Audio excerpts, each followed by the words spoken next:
We are live. Are we? Are you asking or telling me?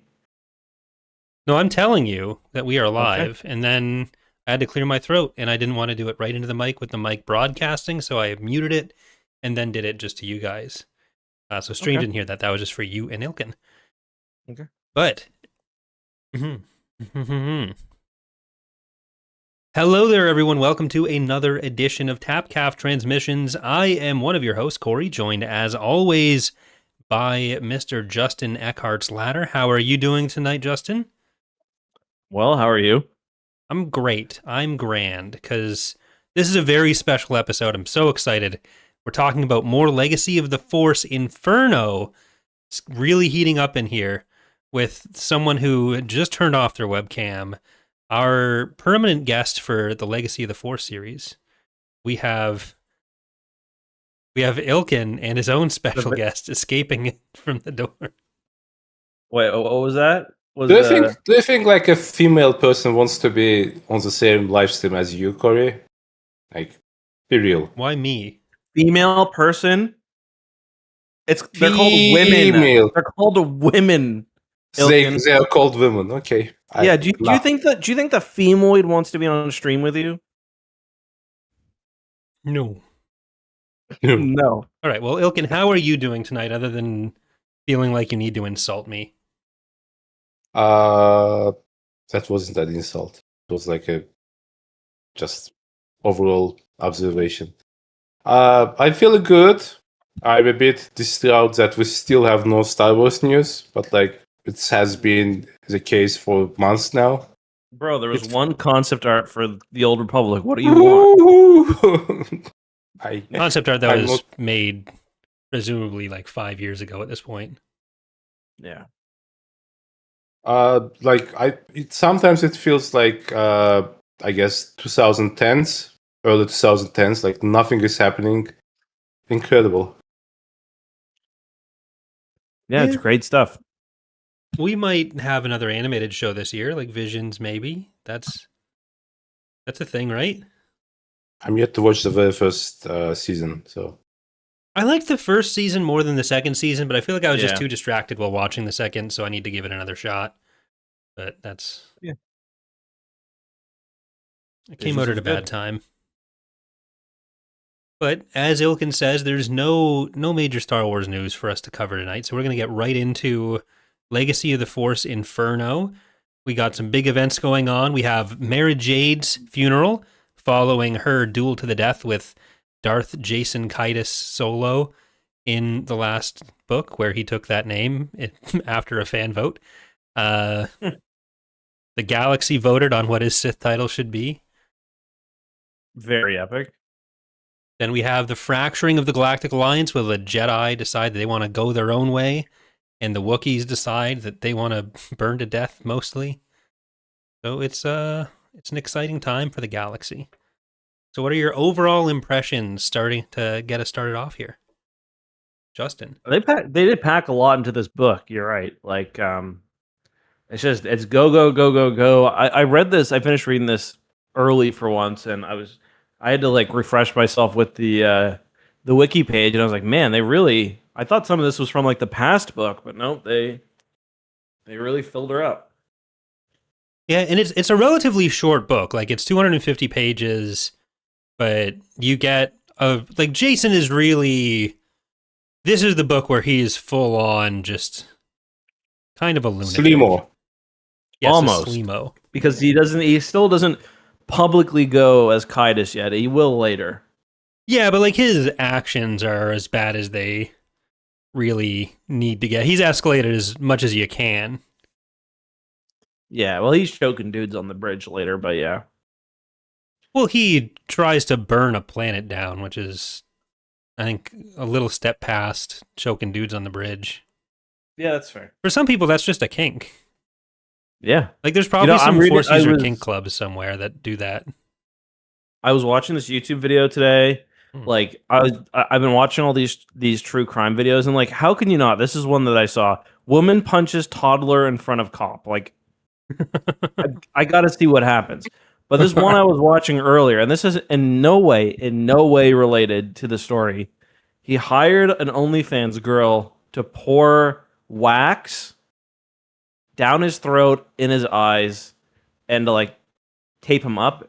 And shocker, he died. So it's like pretty interesting case, right? No? I think it's like open and shut. And What is the answer?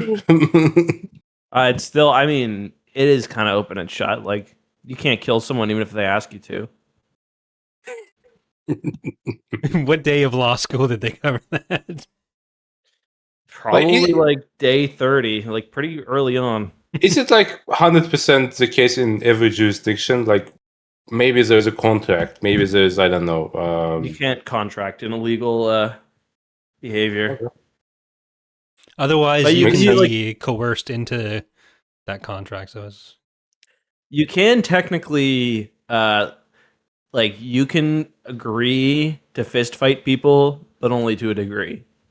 So, like, technically, assault usually has non-consensual, like, touching as the main kind of crime. But if you go too far or you like involve certain other aspects, then you end up engaging something else.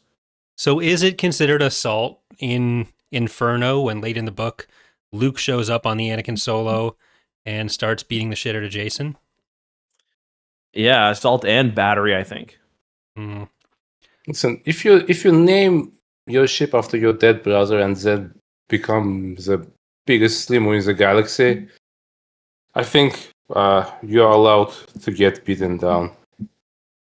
What if you're also the president because you found out you can just log into like Canly and change Your the ChatGPT can change the law. Yeah. Yeah. The one trick lawyers don't want you to know about. I really like the idea that no matter how much Jason learns, Luke is still like his superior in every way. Like it comes up every once in a while, but yeah, Luke Skywalker is the protagonist of Star Wars in general. Like books, canon, legends, movies, doesn't matter. He is a protagonist.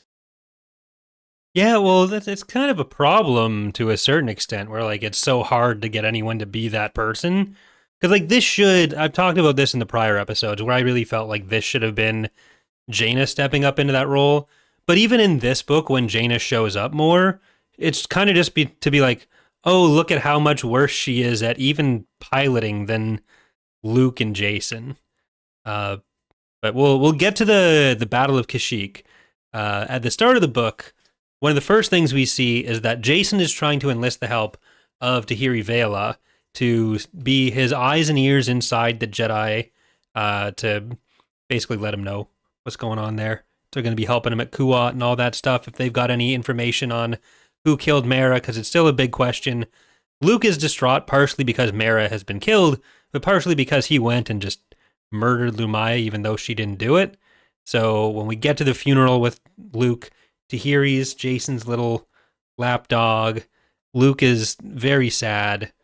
It's a very his fridge is just a 6-pack of Molson and maybe a ketchup bottle. Not much going on in there. Yeah. Yeah, I'm sure nothing will happen weird with that relationship that started. And we get a good look at Flo walking. I know you kind of did a video on it, Corey, and you know, we never really know what's going on, whether they truly can, like, because they're going in the past. Maybe. Are they going in the past or are they going in a projection of the past? We never really know because, well, I guess we do know from the Dark Nest Crisis. Yeah. Because Jason goes in the past and his mom sees him. But we kind of get the idea that you can't really change anything because the universe will kind of work itself out. So, like, say you try to save Anakin. I think this is the example you gave in your video, Corey. You try to save Anakin, and maybe you do. Well, he's gonna die in an explosion later because kind of his string has been plucked. But like, how how much has anyone really tried to change anything? Like even Jason, when he goes into the past, he's so careful not to do that. Yeah. Like the Yang T aren't messing around with that. Jason's not messing around with that. Where's the adventurous spirit that I expect from a flow walker? It's true. Like he's True. concerned that like he as much as he tells Tahiri, like nothing that happens to us can be a problem. Like later on, I think it's in the next book where he explains more of it of like why they can't be seen. It's not because anything bad can actually happen to them. It's because they'd be convinced that something did, and then their mind would do the rest of the work and just kind of go mad when they go back to the present. Yeah. So But basically, it was written after Matrix came out. Yeah. Are you saying Keanu Reeves should play Darth Revan? Yes. Even when he's like 70, there's still going to be people doing that fan cast. And they'll still think he should hook up with a 20-year-old Bastila. Whom's amongst us? It's not a great look. No. But we do get some signs that Jason still exists somewhere in there in this book, especially with the flow walking, where he's really trying to convince himself that he is beyond feelings and everything. But when he's dealing with Tahiri, like there's moments where he thinks, "Oh, this is sad. I miss my brother," and also moments where he's like, "What a whiny little brat! I can't believe I was ever sad that he died." And when Tenel Ka turns against him later in the book, he is very heartbroken. Remind me from the NGO books. Like earlier on, Anakin and Jason are kind of fighting about the whole role of the Jedi in the galactic politics.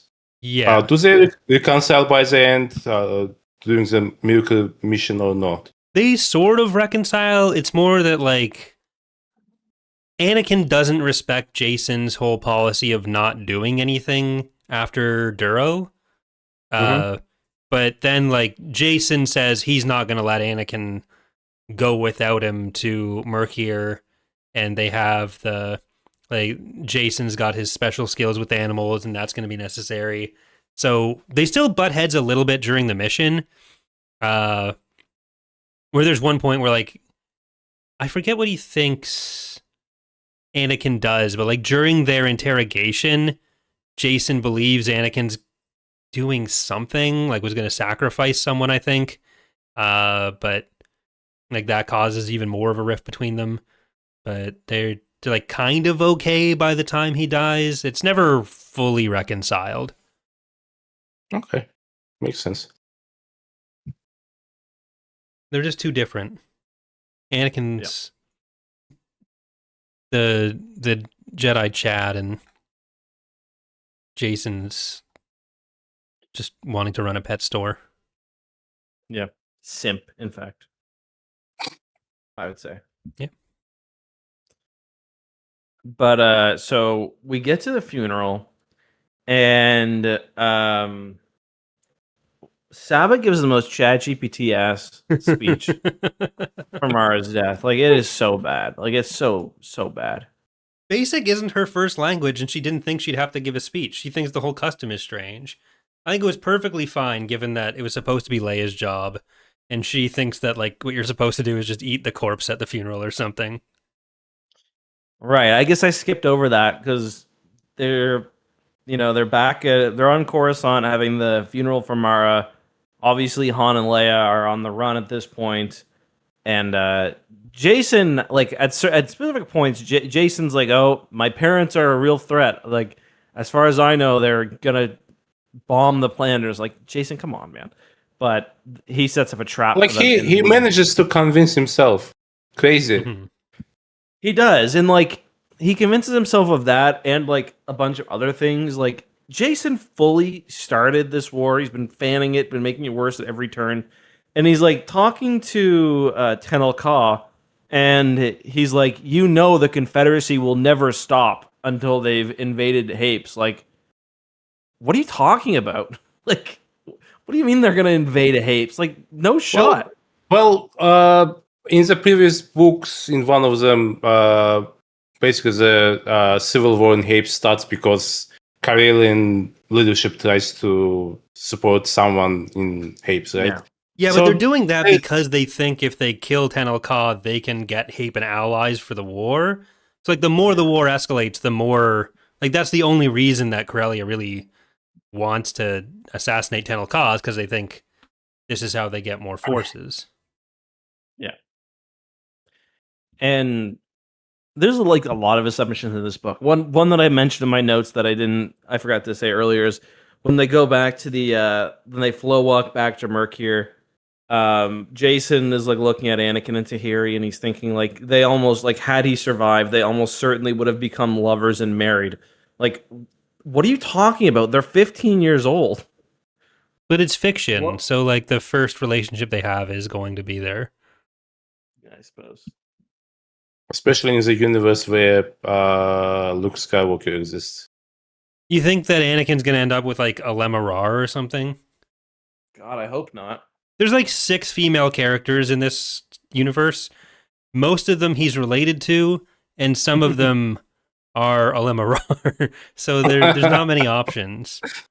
Like Danny Quee got added and had a big role, but then she gets sent off to another galaxy. So Yeah, unfortunately, she had to return to her home galaxy. She returns in fanfiction, which I'm reading right now. You can recap that on the next episode you're on. Just a quick note, like I need to admit something. After I finished reading Crucible, I really had that moment when I felt like, yeah, I didn't get closure with these characters. Like before that, never felt it. This time after I read Crucible, I was like, yep, not enough. I should go further. like these think, characters meaning Han, Luke, and Leia. Mostly Jaina and Ben, to be honest. Okay, And, I mean what's they her were name never as well? gonna. You were never gonna get closure with them. No, but when I say closure, you know what I mean. I don't. I mean, like at least some kind of like story, you know. You want the full play-by-play on Jaina starting her next fascist regime?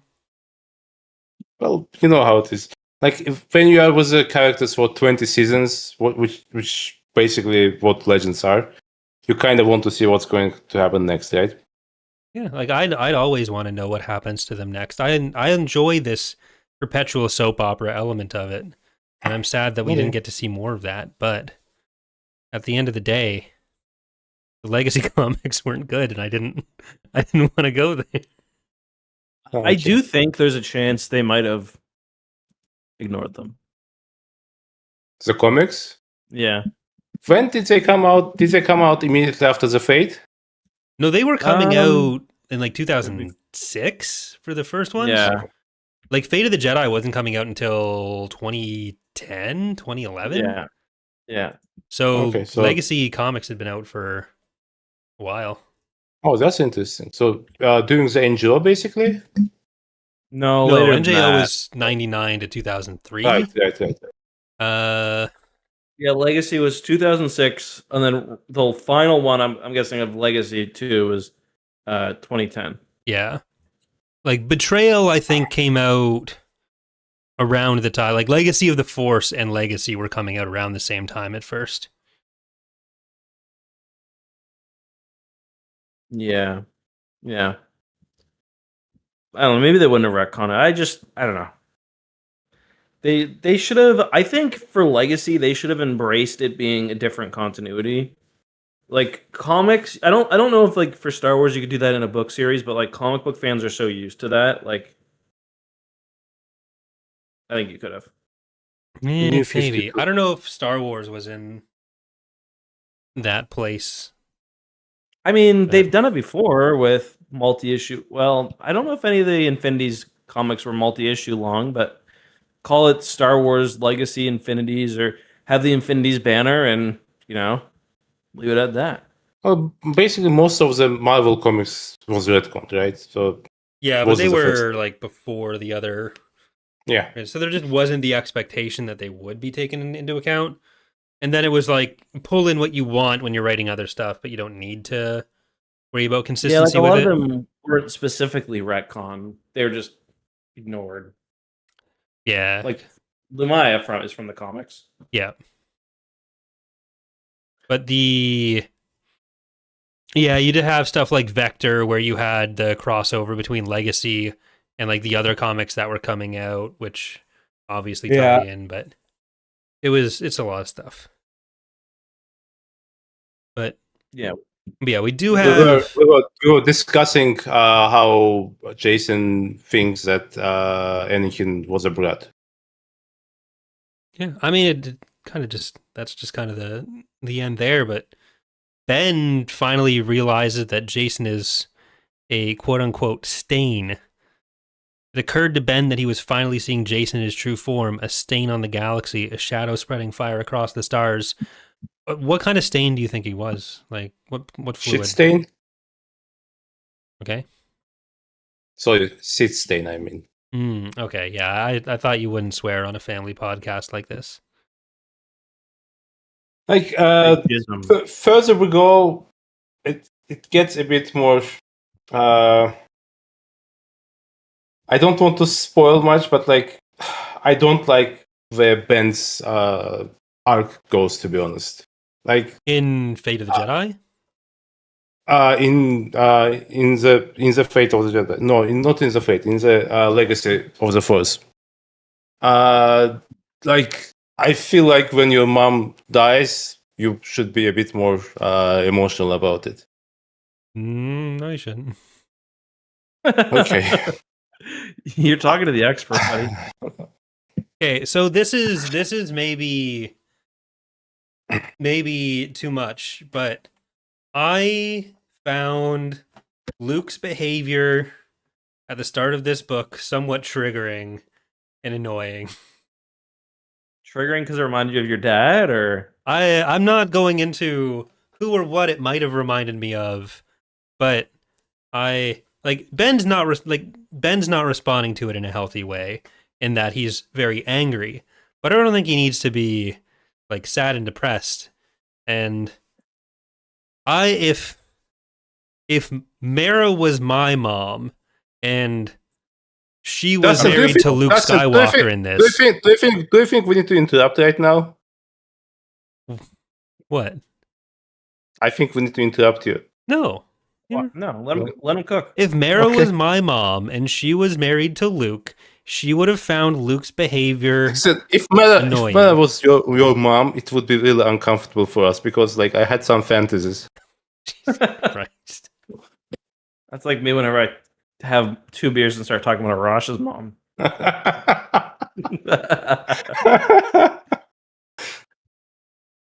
Only takes 2. Beers or moms? Either. Anyways, so Ben does go into full on revenge mode, and so he's trying to ingratiate himself back into Jason's trust circle, and part of this is that Jason tries to convince Ben that it was Cal Omas who called in the hit on Mara. And like he's clearly doing this because he thinks it'll send Ben after Cal. And later on, everyone's like, "No, you told Ben to do that because he would go and do that." Like Tenel Ka basically does this. Luke basically does this. Ben does this. And he's like, "Moi? C'est non." Like, come on, man. You're not smooth. No. Okay, but my point is Ben's reaction is okay. I think it's Jason, but I am gonna investigate. Like, okay, who does that? Is he gonna like? He doesn't really say he's gonna. He's pretty convinced it's Jason, and he's gonna do what he needs to get close to him. Not in this book, but like in the next books, he's like, yeah, I'm gonna investigate. And then they kind of try to explain it with, yeah, he wants to tell Luke that he shouldn't be blah blah blah blah blah, etc. It's not Lumaya, etc., etc. But like, it's a bit too little emotions, to be honest. Too few emotions. Like I expect someone like Ben to be much more emotional at this point. He's very He's been hired emotional in- in this one, at least. It's anger that he's emoting. Anger is good. Someone you love was killed. Anger is good. I think makes sense.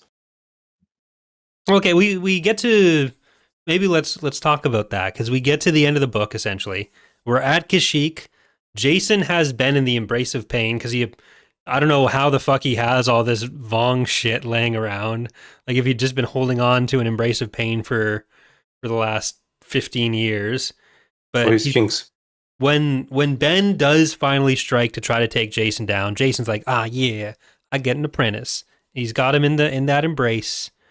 And Luke shows up after faking his death, making Leia very upset. Everyone's very upset.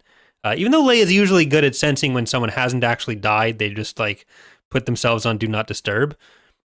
This time she doesn't figure that out. But Luke shows up and he gives Jason a mollywhopping.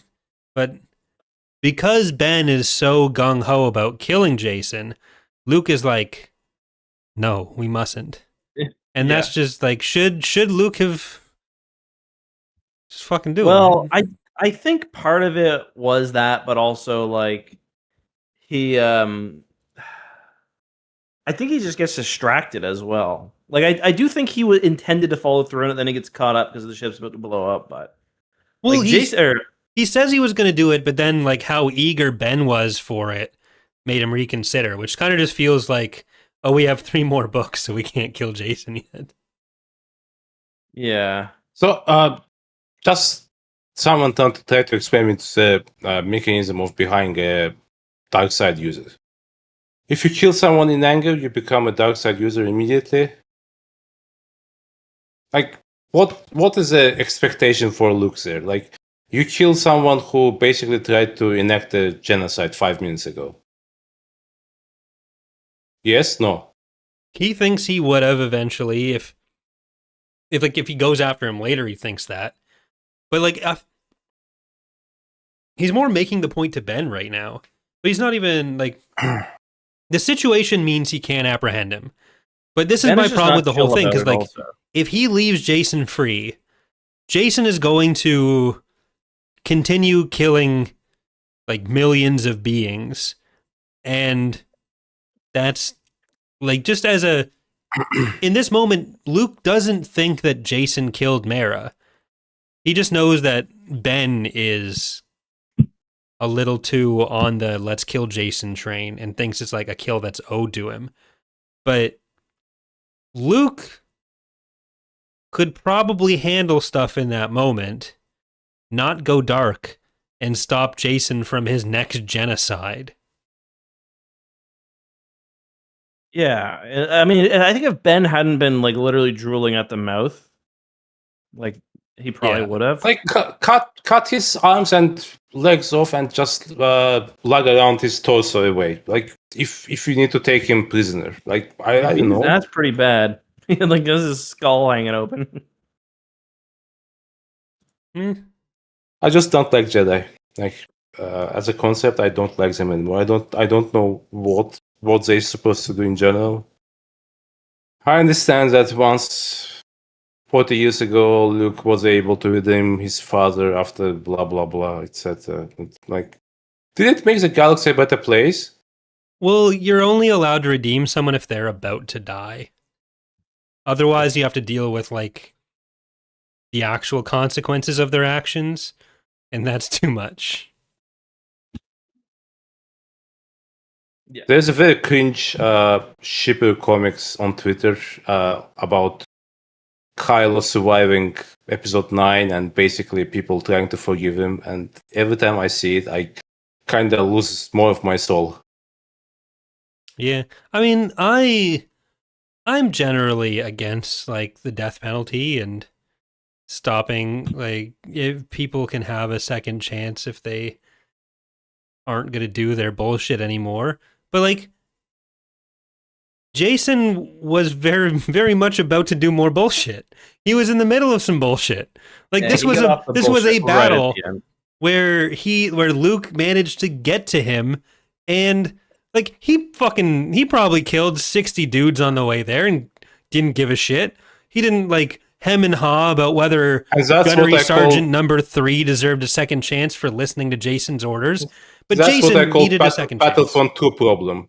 Remember in Battlefront 2, Luke kills like 50 stormtroopers, and then that one last did, okay, I'm not gonna kill you. A choice to be better as he fucking steps over the hewn corpses of his enemies. Yeah, I remember I laughed at that, and the writer was like, "Well, what should we have done?" And I was like, "I don't know, Kill everyone. probably not that." Like there are probably ways of doing it better, you know? Like I don't know. I mean, like in a game, I understand it more because like killing everyone is the mechanics of it, but it's just a fundamental problem that shows the issues that Jedi keep getting called out for in universe about how they think they're the only ones it's that in the matter, text. and that it's like this intergenerational battle of this oligarchy who keeps going evil, and like no matter what the outcome is here, we know what the Skywalkers do after this.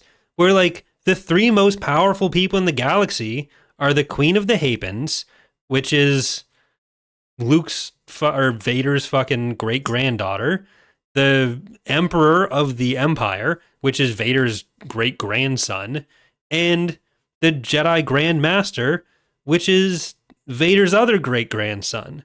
That all they're doing is making these powerful Force dynasties and then deciding which Skywalker gets to rule what. Yeah. Is that the problem of the text or problem of having a long series? It's both. Okay. Because they bring it up as if it could, like, Vergere in Destiny's Way is like, what are you doing? This is a horrible idea. And we're supposed to think, no, she's stupid. But then Luke does the thing that she is warning against. Okay, but like, we basically have 2 examples of Star Wars going somewhere else but Skywalkers. One of them is Old Republic and one of them is High Republic. Like, obviously there are other stuff, but like most other stuff happens in the same general period, right? Mm-hmm. And like, when you think about it, like, yes, people always rave about how great Old Republic is, but like, it's because there's like 5 stories set there. Like, I don't think that people would have loved if it continued for like 20 more books. I mean, people you have a similar problem that it gets there, where like Revan's family and the Sunriders are kind of the Skywalkers of that time. Yes. So again, the problem of having a long series, right? But it's partially that, but like you can also just not call it out in the text as a problem, and I'd be more willing to just like kind of blow past it. So when Lucas was writing the prequel trilogy, and basically he wanted Jedi not to have basically families, right? Do you think he kind of thought about it being a problem? I don't really think that's why Lucas said that. Okay, more you think it's more attachment things, not the yeah, I think it's supposed to just be a way that he could make Anakin like do the attachment thing. Okay. Because no one in the original trilogy really thinks it's weird that like, oh, there's Luke's. Part of it is just like how much the amount of power you have in the Force is hereditary. Like that's part of it, but well, that's in the text. Basically, a bunch of characters point out that Ben is important because, like, Lumaya says that, or Jason, that Ben is important because he's a son of 2 Force users, basically, unlike Jaina, for instance. Yeah, I think it's somewhere in one of the books. Lumaya, maybe, but I can't remember. Yeah. Speaking of Lumaya, we do also, and Vergere, we do also get a look at the other Sith still in the galaxy at this point. And I talked about retconning Legacy. Obviously, they weren't planning that because we get direct references to the one Sith, which would be the group that Darth Krayt would rule the galaxy with about 100 years later. Yep. The thing is, they're described in such a pathetic way, you kind of never imagine that they can become anything. Yeah, they're like in a cave. They don't even have like a good HoloNet receiver. Yeah, but there's Because they're three basically- spacers that are very afraid of them. Okay. Yeah, that's like, oh man, like Luke is so like negligent. Like she's at Kashyyyk for 15 minutes and she figures out where, or not Kashyyyk, Korriban for 15 minutes, and she figures out where the Sith are. Luke is like, we probably should just not go to that planet. Like, come on, bro. Delete all records. Yeah. Control F for more abandon. Press delete. Yeah. Yeah, I mean, were they so? Alema goes to Korriban because she thinks, like, oh, Lumaya said that if she dies, the plan still goes forward. So Alema is like, oh, this must be what she means, that there's other Sith. And she gets to Korriban, and they're like, no, that was Lumaya's plan. We weren't involved in that. But We don't really fuck with Jason, to be honest. yeah, which I mean, fair enough. But they decide ultimately when Alema plays their 50 questions games to give them to give Jason a boon. And the boon is the holocron of Darth Vectivus, the Sith whose story Lumaya told Jason to convince him that it's okay. And it's just like 50 ways to make, like, he's a fucking finfluencer, and he's got like a book of TikToks that he, like, were the Sith trolling Alema, or do they think this is legitimately useful information? He's like, what's that guy? Ty Lopez, who used to do the YouTube ads. Yeah. He'd be like, look at my Lamborghini. Like, I earned this by working for myself. Mm-hmm. That's Darth Vectivus. Yeah, like It's every time Verger or Lumaya or one of the Sith groups says anything, it feels like they are trolling us, the readers, to be honest. Like, am I telling the truth or am I lying? Okay. yeah, we get them talking about how Verger was like Lumaya's little buddy, and how, like, because we know from it's not Invasion, we know from whatever comic that they're referencing, and I think it was actually Legacy, Yeah, it is like that Verger Get a talked to flashback. Crate. So Yes, but we talked about it during the previous podcast, right? At which point Verger had like 5 minutes to talk to anyone else. yeah, She's on Mon Cala and she dies. Yeah, I don't think there's anything in here that really solidly has to make Verger Sith instead of just a kind of fucked up Jedi from her time with the Yuzon Vong. But it's really more just that another group of people have the same story about her, basically. yeah, and I mean, they really only know about her from Crate, who spends most of his time in stasis at this point, and Lumaya, who they had like one teleconference with. And like, when was she ever talking to Verger? Yeah, that's true. The timeline, I don't know if it works out. No. Maury would say she was not the father of this Sith conspiracy. The thing is, like, after the NGO, the lore puts too much emphasis on Verger, and, like, I don't know. Someone somewhere decided that she's very important, but, like, I never felt it. Well, she was just such a mentor to Jason, and Jason is the big bad now, so it has to be Verger's fault. Can someone kill Jason, please? I'm sure we'll get there. Yeah, Maybe the Jay will thing do is, something useful.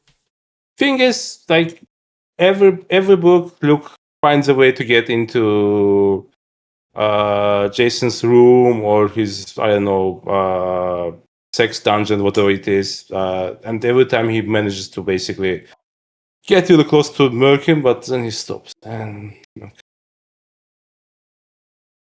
Yeah. Well, he's also, once he gets to Kashyyyk, like, leave aside the destruction of the planet and the, like, soft genocide that he's probably committing. So the Wookiees are basically supposed to send their assault fleet to help at Kuat. Kuat is like the main conflagration point. If the Corellians win there, they can jump on Coruscant. if the Galactic Alliance wins there, Corellia probably doesn't have enough forces and allies to win the war.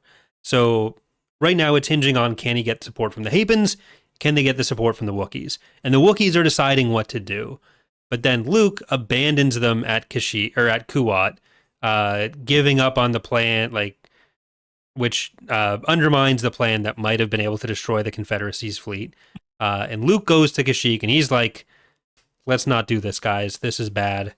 So Jason has a very stupid plan, I would say, to go to Kashyyyk, light the whole place on fire, because on their side, it shows, oh, you shouldn't act against the Galactic Alliance, because otherwise they might come and burn your planet. On the Confederacy side, if the Confederacy doesn't show up and help Kashyyyk, then it shows that they can't be trusted as allies. So then the Confederacy has to decide to either come to Kashyyyk to fight the Galactic Alliance or stay at Kuat and win the battle there. This is terrible, terrible logic, but good for him. But beyond that, Jason also drops the line, Wookiees shouldn't lie, it's not in your genetic code. So he's a racist. He's a racist. And he never played Old Republic games. He's never faced the Mad Claws. Also, we get the return of the two of our favorite characters from. Yeah, I was like, oh yeah, this is a Denning novel. Thank God. Yeah. Classic Ewok moment. June and Tarfang, who are like the second highest ranked Galactic Alliance intelligence people. Tarfang's just a dick now too. Well, they're both dicks. Like Tarfang was always a dick. Yeah, like one of them takes Leia, right? Incredible. Yeah, Tarfang does. Yeah, because the Wookiees have I didn't mind the whole Council of the Wookiees thing where they have the conch to talk, which is actually just a lower jaw of a giant dinosaur. But they also make it so the Wookiees take 20 minutes to say anything and have month-long conferences. Okay, are we really so enamored by the fucking Entmoot in Lord of the Rings that we're still doing this? Well, I mean, the Entmoot only took a couple days, right? It took a while to get there. No, I think it started before. No, it didn't. We'll have to look up the Wizards and Warriors video on this afterwards. I'm trying to remember if books and movies are different. I think in books it starts earlier. I thought that in the books they find what's his name, the big Ent, when he's on his way there, but I could be wrong. Treebeard, yeah. Yeah, they're on the way to do the thing. But yeah. Ilkin, have you ever considered doing a campaign breakdown, but it's the positions of all the Ents and their... So you have an animated map where it's which Ent is standing where and what their positions were on the debate? Listen, I'm married, okay? I'm not a virgin. You hire people to do that. You hire virgins like me to write the videos for you. That's your problem. Look, I'm here giving you videos that will get tens of views, and you're turning it down. Yep. Sorry. What are you gonna do? But so part of that with the Jay and Tarfang turning up kind of is the problem I have with the war in this, where the actual conflict feels very secondary. It feels like nothing really happens in the war until until one of the main characters has to be at a battle somewhere. You can go a whole book without really hearing too much about it, compared to the NJO, where you had even if the exact progression of the war wasn't covered, you had a better sense that something was going on in the background. Mm-hmm. Yeah, it's just the part of it is I think this book also has a bit of a scale issue that the NJO didn't really have, where at this point it feels like the Galactic Alliance has one fleet, basically. Well, they mentioned five different fleets, but basically every time something happens, Jason just jumps from one fleet to another, and Ted O'Connor says that the Hapens are a quarter of their forces or something. Yeah, 20% of the Galactic Alliance was now Hapen. and they're on their last fleet. They're on their home fleet. So, Mhm. Yeah. My internet is terrible. I might need to go back to my old ISP and router. Not good. I've always had, like, ever since I changed, OBS has had, like, a really terrible bit rate, and people are saying that the stream is cutting out, and so I hate it. It's not cutting out for me. I mean, I've Sounds got like a them one problem. red bar in OBS and 80,000 drop frames, so it's That's not ideal. download speeds of 7 megabytes per second. Can we talk about Tahiri for a second? Sure. So, I feel like in terms of like this is a point where Tahiri stories is really annoying still, but it's a start of a story that will become probably the best one by the end of the Legends. I mean, her story's been annoying at other points. It Yeah, but was this- annoying at times during the NJO. This starts like this gets a more of a rapey vibe, you know. Oh yeah, yeah. Like- He's taking advantage of her. She's taking advantage of her, and then she tries to groom Ben, etc., etc. Like it's not a good start, but by the end of this storyline, Tahiri is probably one of the best characters in the Legend, for me at least. I think she is Like, much it's- more interesting in Fate of the Jedi, Yeah, and I think a lot of that has to do with like the books that Christy Golden writes, though. So that might be part of the explanation there.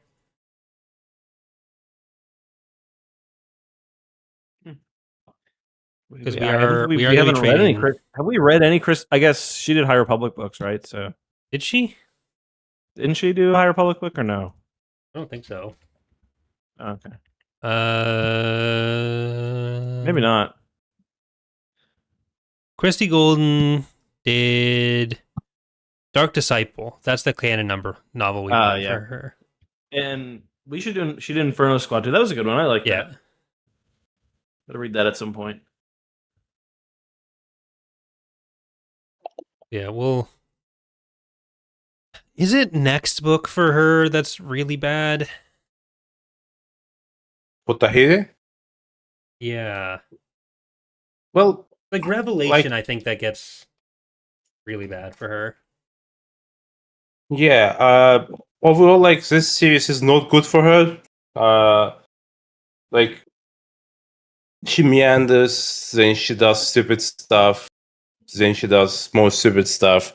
But like again, her progression is interesting. Her progression, especially in the Fate, is really good to me. Yeah. For me, Yeah, One like her trial character and that- everything is interesting. I really like her lawyer in Fate of the Jedi, yeah. but One character that I Oh yeah, I forgot just about that. one character that I can't stand either here or in the Fate. You all know who that is, and whose name I will mispronounce now. It's Jaina. Jaina. Jaina. Dana. Like I think the writers just don't know what to do with her. Yeah, she's really not. Considering she's going to end it, she's really been relegated to the sidelines. I guess we haven't talked about. She goes back to the Jedi Temple and on Ossus, and Professor Umbridge is there. Is it this book? Yeah. Oh yeah. Yeah, So, Jason has the Jason- temple on Ossus taken hostage. Jason tries to do soft Jedi purge. Really cool.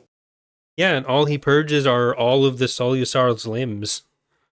Yeah. But they get better. And I mean, like, and I That's mean, also they can repair them pretty easily. I'm sure one of them's already lost one before. Soul Cells are more characters than that the writers don't know what to do with. Sure, they do. They stay at the temple and they Get- hang out. Watch the babies. Still I mean, they're I think they're like fully considered part of the actual Jedi Council by Fate of the Jedi. They're just Yeah. like side members. Yeah. Because they're never there, they're just away. I mean, over time, Tion's ability to read all the Jedi texts kind of doesn't keep up with everyone else's actual Force abilities. So, like, Luke had some reading time in there. He knows more about Jedi now. That was her whole raison d'etre for She was most of her time in the Order. minstrel, right? Basically. Yeah.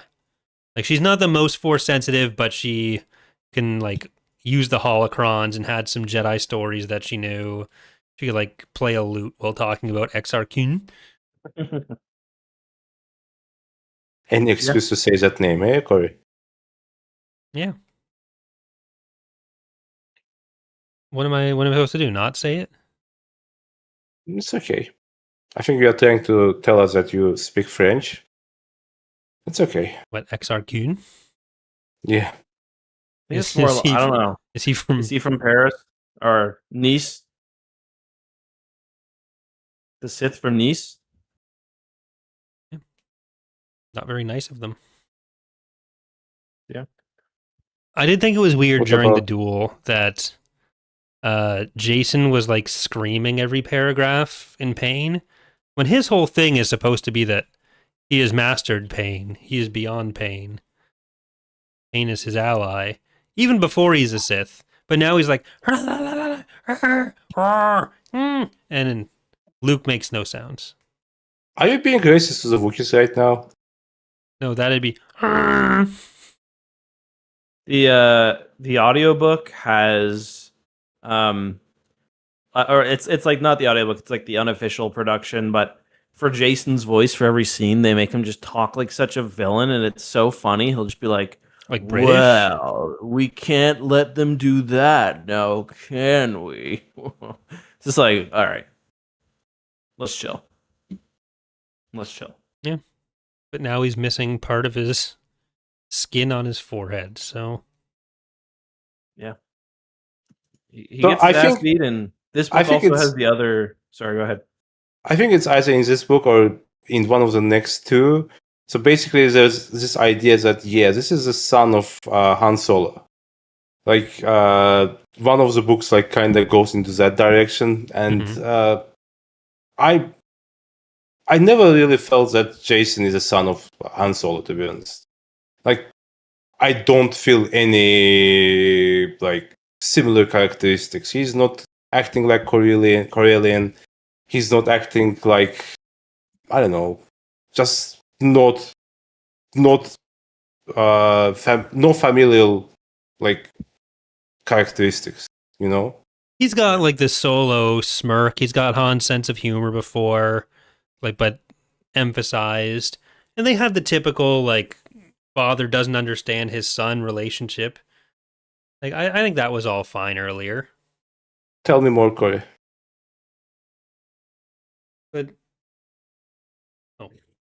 But I do find it believable based on their relationship in earlier books that Han wouldn't be that sad about saying Jason was dead to him. It's possible that I forgot stuff from like Corellian trilogy or from the what's the name, Young Jedi Knight. In Young Jedi Knights, they have a fine relationship. I think it's the Corellian trilogy or Black Fleet Crisis, where Han really seems to hate Jason and just like talks about him as like this chubby problem child that he wants nothing to do with. It's very Nerd. not great. He nerd son. literally body shames Jason as a 4-year-old. So Will says that he's fat. yeah, I think it. Hold on, I don't remember that. I'll see if I can. I'm curious in this. It's either Black Fleet Crisis or Corellian Trilogy. What was the Corellian Trilogy's first book? Before the Storm? Or wait, No, Corellian that's trilogy. Black Fleet. That's Black Fleet.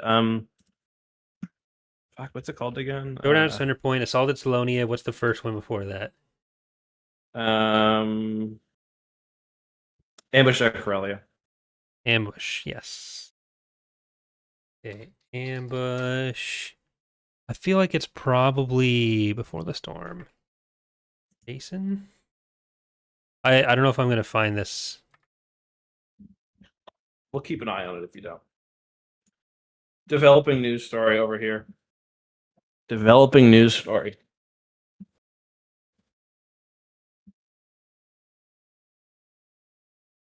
Okay, I found it. In some ways, Jason Solo was like any 7-year-old boy. He liked building houses from a deck of sabacc cards, driving toy speeders through mud puddles, and playing with model spacecraft. The only problem, as Han saw it, was that Jason wanted to do all those things with his mind rather than his hands. So far, the ability to levitate even small objects had eluded Jason, blah, blah, blah. But Han had a harder time with the realization Have you that guys Jason... considered that he's not Han's son, but what's his face? Jabba? No, Jesus Christ. the Jedi who can't levitate stuff. Corrin? What's his Corrin? face? Yeah. Okay. See? That's what they mean in the text. Anyway, continue.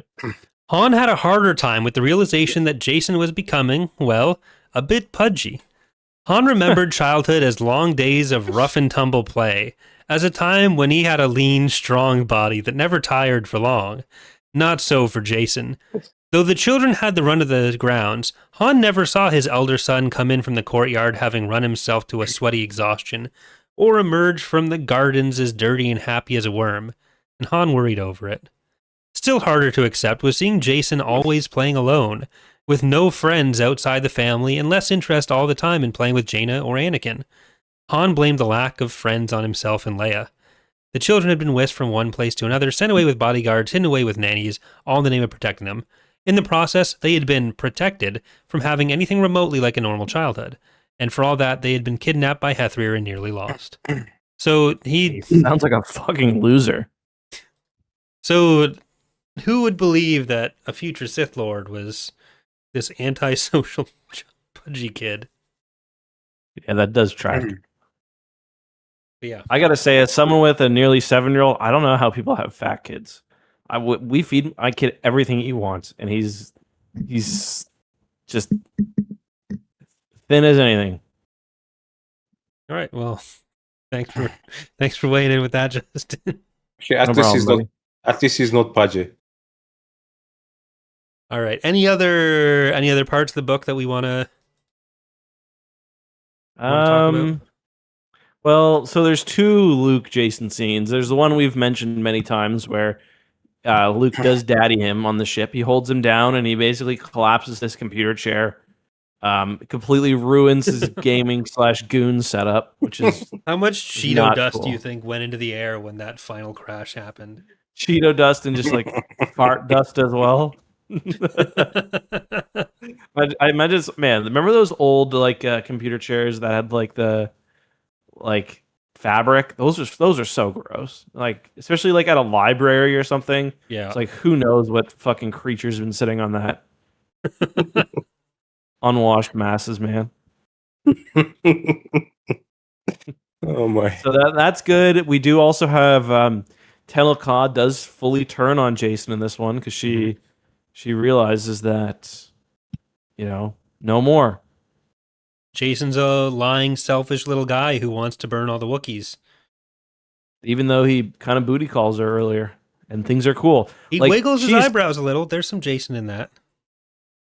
Well, Tenel Ka is so naive in this. It's cool until he calls Luke and not Master Skywalker, and she's really mad about it. Like that title thing is like one thing she's mad about early on. Yeah. Well, it's the title is the bridge upon which a new relationship can travel. Yeah. Or not.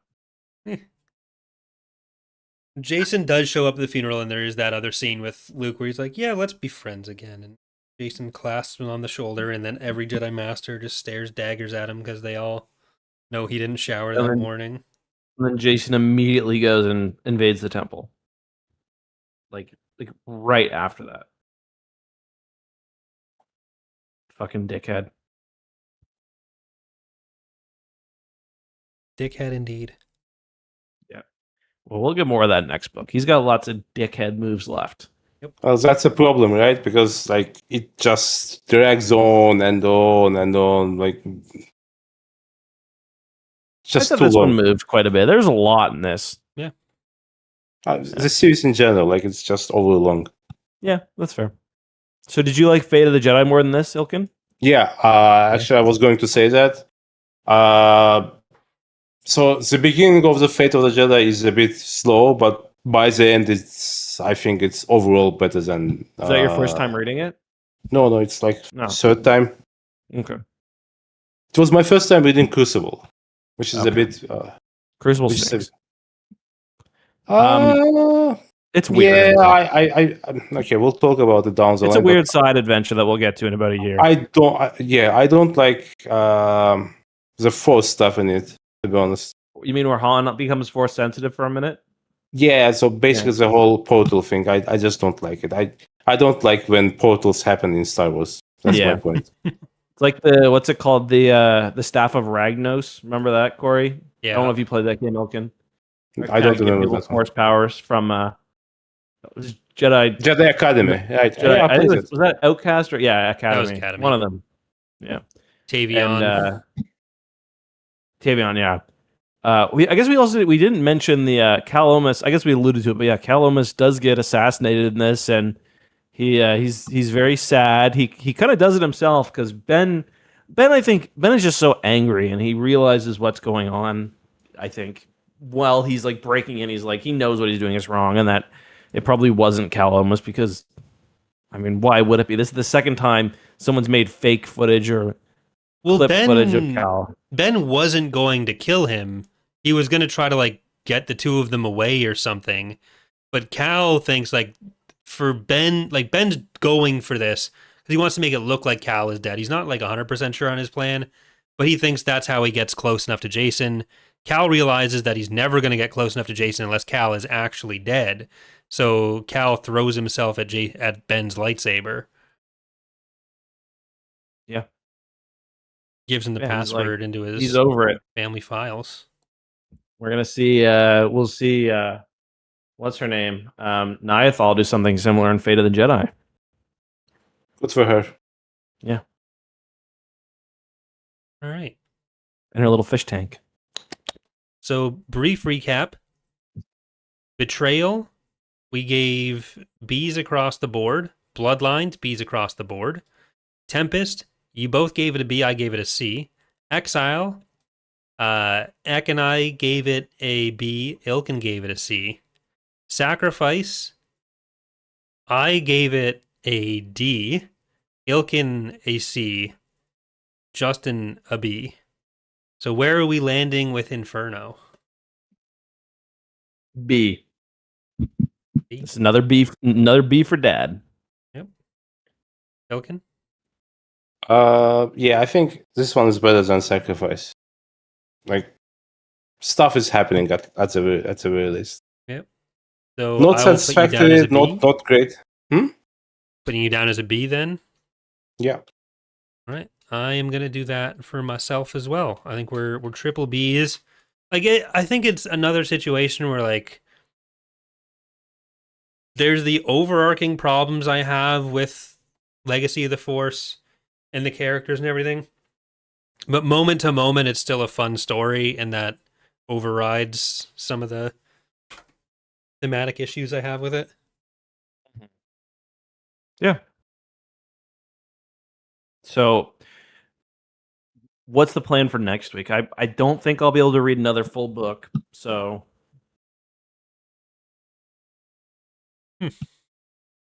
I don't know. okay, well, we'll figure it out, and Corey will tweet it out. That usually means we're going to skip the episode. I mean, We might. There's also the Legacy comics to get back to, or a new comic series. Bro, I'm not reading that shit next week. Okay. I'm Corey, not reading that shit next week. Corey, how long is the High Republic final book? I have not read it yet. It's Can a I read bit it in... too long. Okay. Well, I won't not have gonna time do to read it. You haven't read it yet? I have not, no. The only High Republic books I have read are the ones we've done in the podcast. Is it Trials of the Jedi? Is that the final one? Yeah. Let's see. Is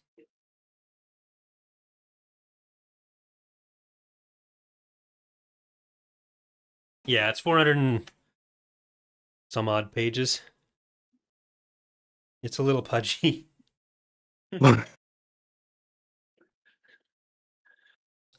So if we have like maybe like a young comic, Jason. different comic episode next week, we can do Fury, whatever the next Legacy of the Force episode is on the 25th. Mm-hmm. And then I can read about fascism in the meantime and maybe finish that video. Just on make a Twitter, video. or- I need to finish a book. You got me the book, Ilkin. I'm reading the book. Good for you. Thanks. It's really refreshing to see that you're finally reading. You can't have the joke that both of us are illiterate. Why? If you're just repurposing material, like, You belong to the same demographic, so I can't. no, it's like when comedians have that stupid fucking joke of like, where you're from? I'm sorry. Oh no, I heard you. I'm just sorry. Like they say that no matter where it's from. That's what you're doing, but with white people reading, apparently. Yes, that's what I said. Okay. All right. Well, that is going to do it for this episode of TapCaf Transmissions. There might be an episode next week. There might not. But in 2 weeks, we will be talking about Legacy of the Force Fury. Have a good And week. kill all fish heads. Okay. Justin, any slurs you want to get in before we finish here? No, I'll think up some good ones for next time, though. Nice. Sick. Good night, everyone. Thank you for listening, guys. Peace. Peace. Peace. You just fucking. Okay. No, it's Peace. fine.